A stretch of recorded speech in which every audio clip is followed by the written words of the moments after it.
Hi there, friends. My name is Jeremy Siskind. I'm the author of Jazz Piano Fundamentals and Playing Solo Jazz Piano. Highly recommended books. Two of my favorite books. They're right up there with Moby Dick, the Bible, anything that you like, the Da Vinci Code. And today, what I want to talk about is playing over really fast-changing chords. And in particular, I want to look at this situation in the tune Ornithology. And I'm going to pull it up here. In Ornithology, this is a great teaching and learning tune, kind of earlier, at an early point in your jazz career, because it has all these major 2-5-1s in it, right? It has G minor 7 to C7 to F major. It has F minor 7 to B flat 7 to E flat. It goes to E flat 7, not E flat major. But there's a lot of 2-5s and 2-5-1s in here. So it's often a tune that we use for learning. But at the end, we come to this progression here, which just often really throws people off. B minor 7, B flat minor 7, A minor 7, A flat minor 7. They're not 2-5-1s, and they're coming at you real fast, right? So a lot of people struggle when they get to this point. Because you have to change scales if you're thinking about scales every 2 beats. And, if you're taking this at a medium tempo, that means really 1, 2, 1, 2, 1, 2, 1, 2. So how do you get to the point where you can play something that makes sense and sounds good over these 4 chords? Well, that's what we're going to talk about today. So let's see. I made up a little piece of manuscript paper that has these. I actually wrote the chords a little bit differently. I used D7 at the end, but you'll see it's not going to really matter that much because you're going to learn this skill rather than necessarily these exact changes. And so what I recommend doing at first is finding hand positions that are close together that do justice, that define these chords pretty well. Let's say that they arpeggiate these chords. So I'm going to go ahead and make the iPad bigger. You don't need to see my beautiful face. So, let's just start with a root position 7th chord. Okay, so I'm going to use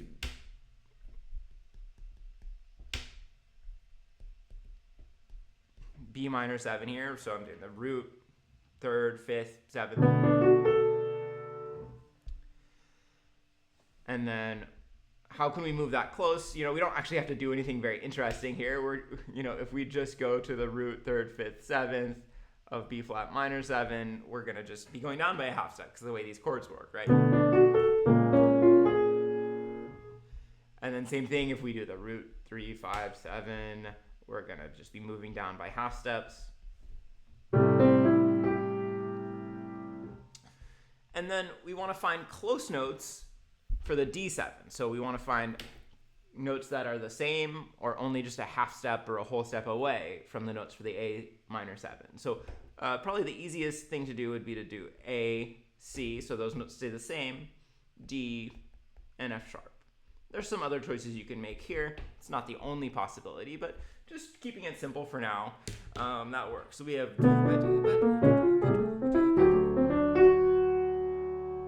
So I would practice these, you can arpeggiate them upwards, and you could also just literally block them out, practice them as a chord.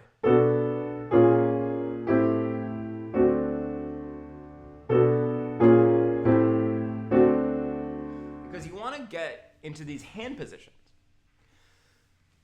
So if you played exactly what I've written here, it would sound okay, but it sounds kind of like an exercise, right? It's not really too interesting.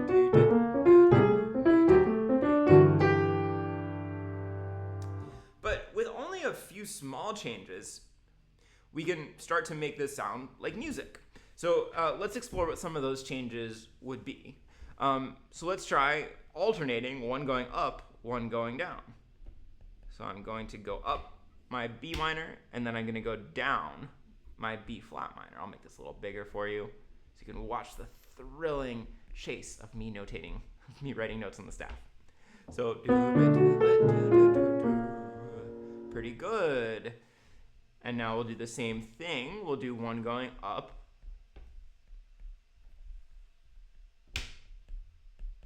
going down.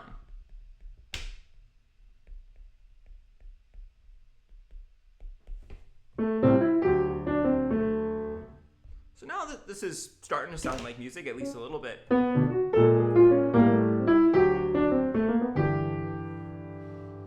I wouldn't be mad if I heard that in a solo. It's not the greatest, most creative line I've ever heard, but it's pretty good. And of course, we could start it the other way. I'm not going to write it out for you, because I think you can do that yourself. Actually, I'm going to write it out for you, because we end up with this problem here in this second measure, that if we reverse it, we actually end up with two A's in a row. And that's going to be pretty awkward.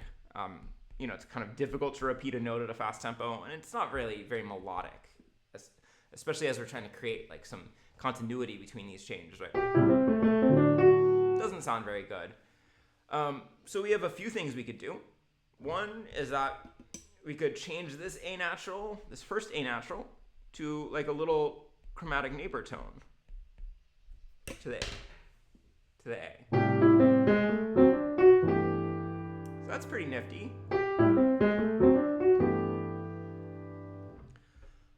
Or I'm going to rewind that, get that A back there. We could make this A on the D7, we can make it a flat 5. Or if you prefer, you can think of that as a sharp 11.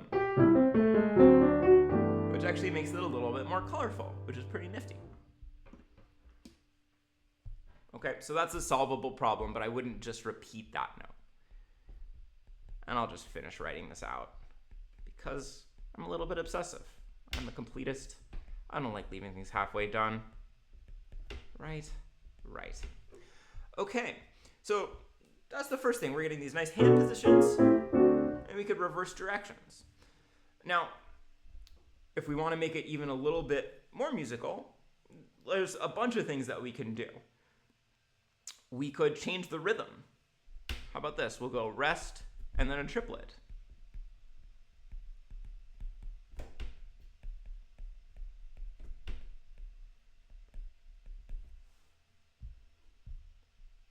So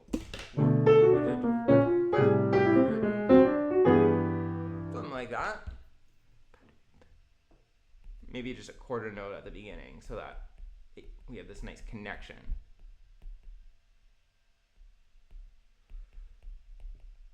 Okay, so now it's sounding even more like music, less like an exercise.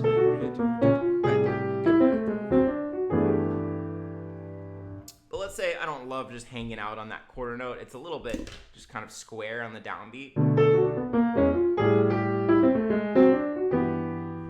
So let's put a turn in there. And that turn is just going to be like a little upper neighbor motion and back. And that's a triplet. I don't have any room to write that triplet, so just excuse me, know that that's a triplet there. So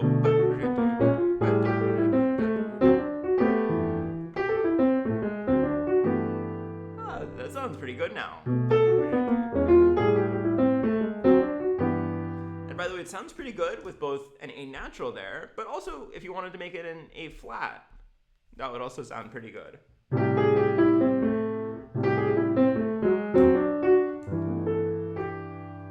Pretty nifty.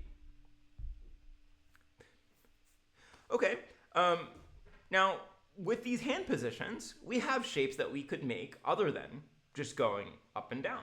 And one of the shapes that I think is most typical of, kind of a bebop jazz style, which is usually what we're doing when we improvise, is doing a leap right after the strong beat.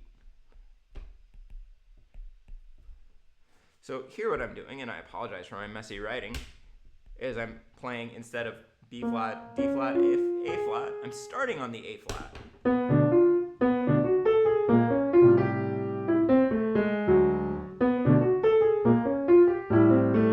And that's kind of interesting because then that kind of suggests that we might go down this one.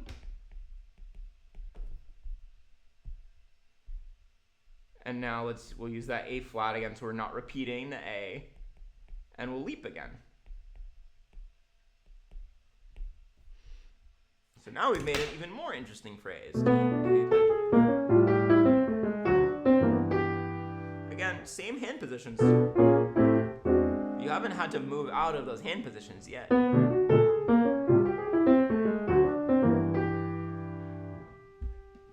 And it's kind of fun, if you want to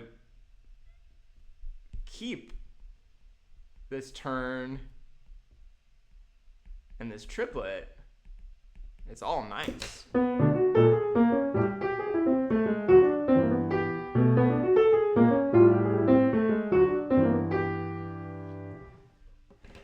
And the reverse shape is also really lovely. So it could be, if we go down here,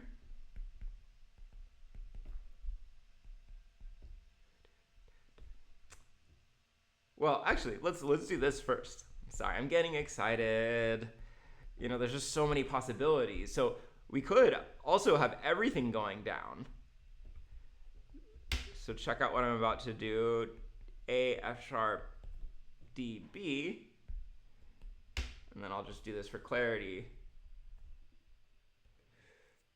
And then we'll go G, E, C, A. Oops, don't clear it.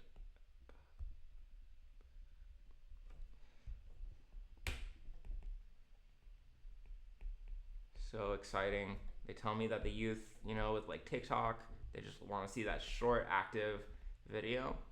Not here, not on Jeremy Siskind's channel. No, sir.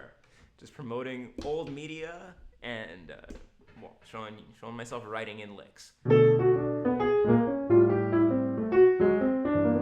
This is kind of cool because you can hear,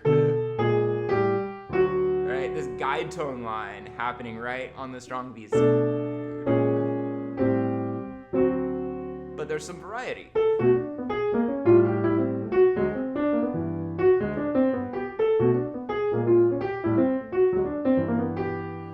So within this, you can mix up the shapes. So there's a lot of work to be done there. I'm not going to show you all of the possibilities. But let me also suggest that you don't have to play every single one of these notes. Let's say you don't want to have running eighth notes the whole time, right? What if we take just 2 notes from the B flat minor 7? I'll move this back here. I'm getting a little bit ahead of my chord symbols.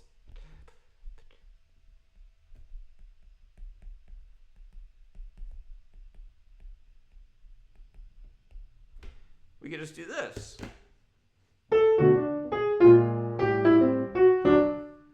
Now that's a little bit blocky for me, so I would probably add a little pickup here. Maybe just a little upper neighbor.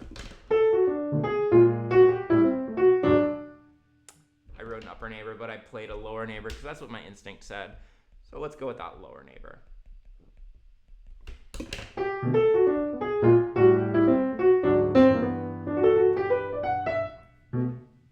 Or, you could even repeat some notes. So instead of doing all that, it could just be ba-da-da. I'll try to write with the chord symbols. We could just repeat these top 2 notes.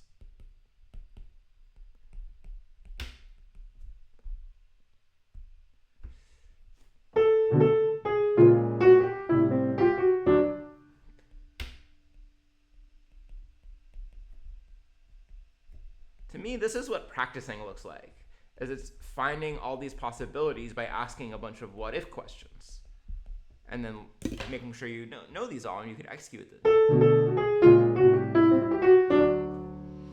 Okay, so we did a lot of repeating here, right? So here in the beginning, I'm just repeating A and F sharp instead of doing the full arpeggio.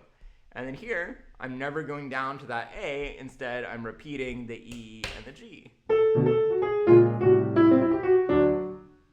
And if you're wondering what this F sharp is doing here, that's a chromatic neighbor leading into the G. That's not a part of the B flat minor 7 chord. So I think you're starting to see, putting these things together, repeating notes, changing the shape, changing the rhythm, adding in some neighbor tones, that even within just these somewhat boring hand positions, we can create a lot of variety.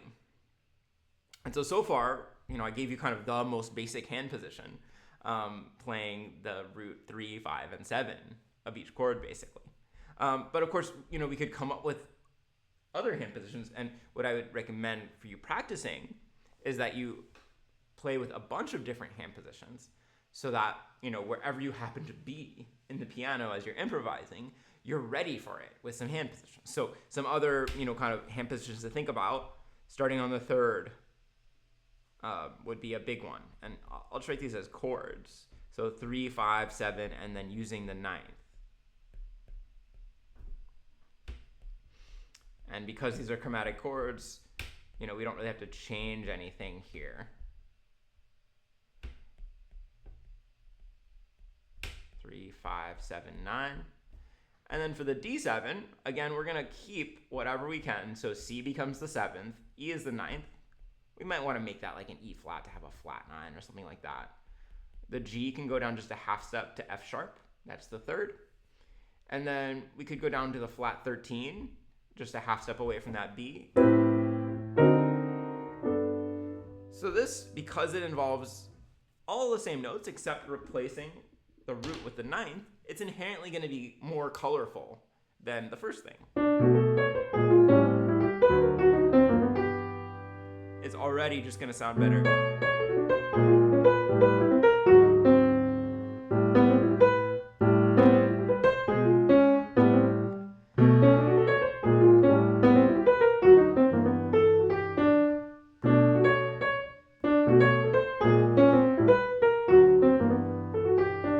A ton that we can do with this.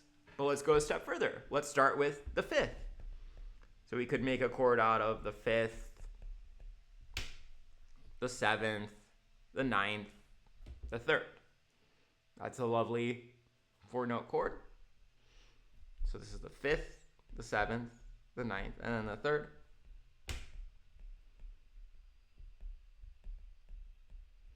We'd continue that trend. And then as we get to this D7, as we kind of change chord types and... Oops, I'm writing it completely the wrong numbers because I'm trying to multitask. 5, 7, 9, 3. We want to ask ourselves, okay, that 9th, let's move that down to a flat 9th. That 7th, let's move it down to the 3rd. There's not necessarily right or wrong answers here. Let's move that B down to a B flat for the flat 13th, and then the C can stay. That's what makes the most sense to me.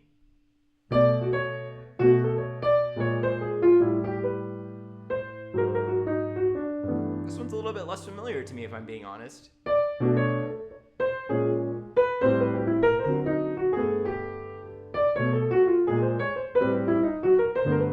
But pretty cool.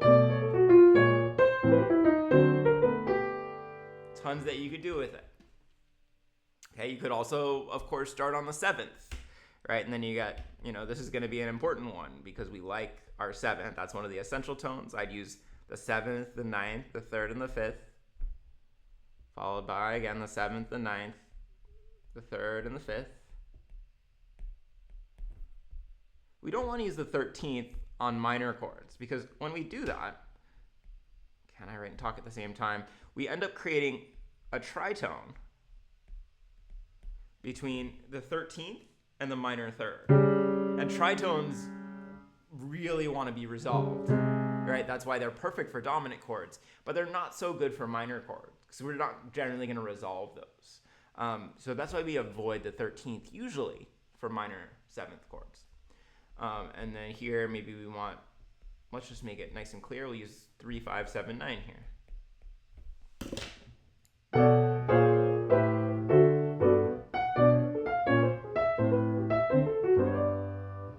I'm realizing I wrote the wrong note at the top of the B flat minor 7.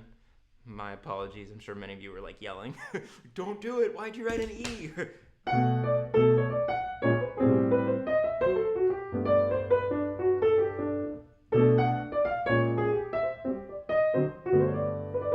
Yeah, I really love using the flat 9 here because it just leads so nicely to the 5th of the 1 chord when we get there.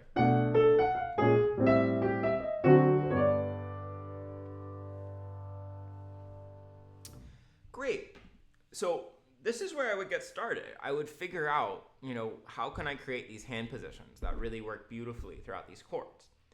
And then, while you do that, you could, if you want to go the next step, one thing to do would be create more spread out hand positions. These are all closed position, which means within an octave. But what if you went...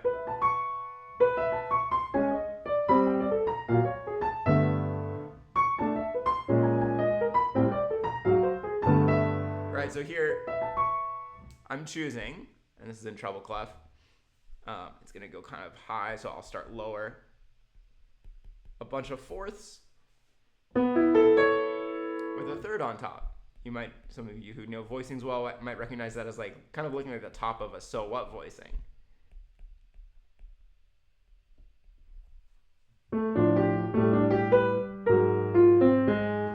And then there's a bunch of different things that we could do for the D, but I'm going to give you a very highly altered chord. So A flat, C, F, B flat. So that's like the flat 13, the sharp 9, the 7th, and then the flat 5 or sharp 11. So this sounds a lot more modern or modal or however you want to think about it, more exploratory, more open, but it's using the exact same principle.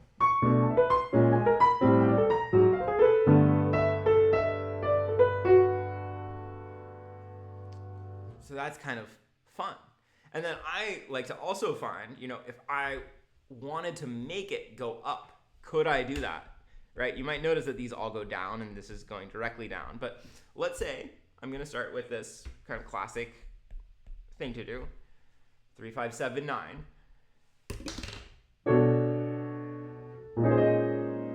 So maybe from there, trying to make each note move by step,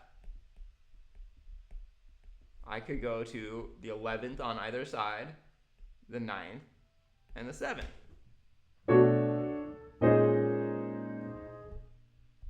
And then maybe let's go to, again, I'm trying to make this go up. So I'm going to go to the 5th. That goes up from the 11th. I'll have the 9th and the root here.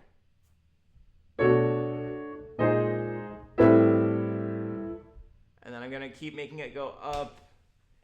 I'm going to make the bottom note go down. The top's going to go up. The 2 top ones are going to go up. So now this is, not going with your traditional voice leading. Woo.